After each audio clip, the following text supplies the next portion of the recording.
Oopsie, here we are.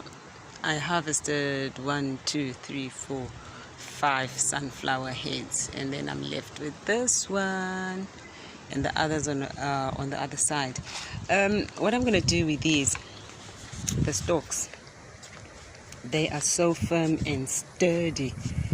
You know, the girth, it's more or less like this. That's the girth, and they are very strong. These I am going to use. I'm just keeping them on the ground, as you can see.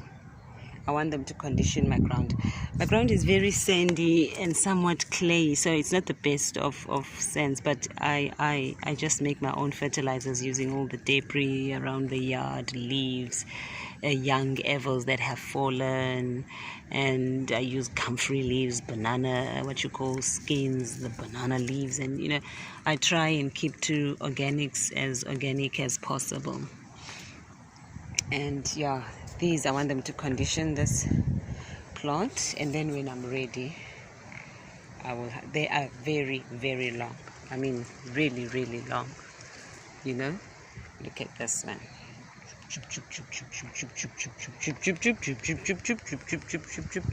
Skyscrapers of things. So these I'm keeping for using them in the garden once dry, to prop up other plants and give nice support. Potato, yeah, this is just your normal potato. Just a small homestead garden. You know, it does go a long way for the odd beans, the odd tomato, your strawberries, onion, you know. Should we have, not that I'm a scary cat, should we have lockdowns and all that, at least you know you've got, you know, a garden. As you can see, there's bottles everywhere because I've been dripping my garden. Yeah, this is my manual dripper. You know, you DIY, fill it with water and you don't tighten the lid. I put the water up to here as I've sealed that, and then when it's full, I push the straw in and then put it in the garden, and then I just loosen the lid and let it drip, drip, drip, drip, drip gradually, just to hydrate the plants. Because if your plants don't get that constant hydration and drying and all that, you know, you don't want your extreme hydration and extreme hot and windy and all that. That's a cocktail for diseases and pests.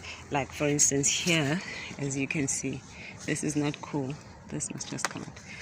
You know, it's a sign that there's something, you know, wrong with the plant, and it's just started. So what I normally do, I just snip and throw these in the compost. But if they're really infested, I don't like throwing them in the compost, because they could end up infecting the compost, and then you have a dirty, diseased compost. Because everything has to be clean in the garden according to garden standards. I don't mean clinically, you know, that clinically clean. No, we don't want that.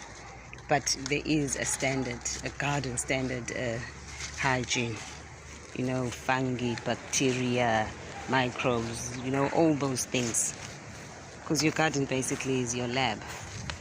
And then what I do, I've got a tiny little compost here on this side, and I call it a compost. I just put it, then now and then turn this, and when it's ready, I take this, put it over my garden, and it's good, protects the soil from erosion and from extreme heat, because when it's hot, the ground gets hot as well, and especially sand. And when it's too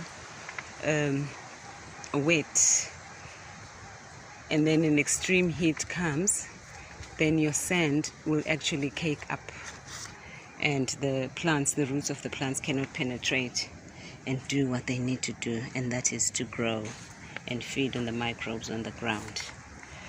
Okie doke.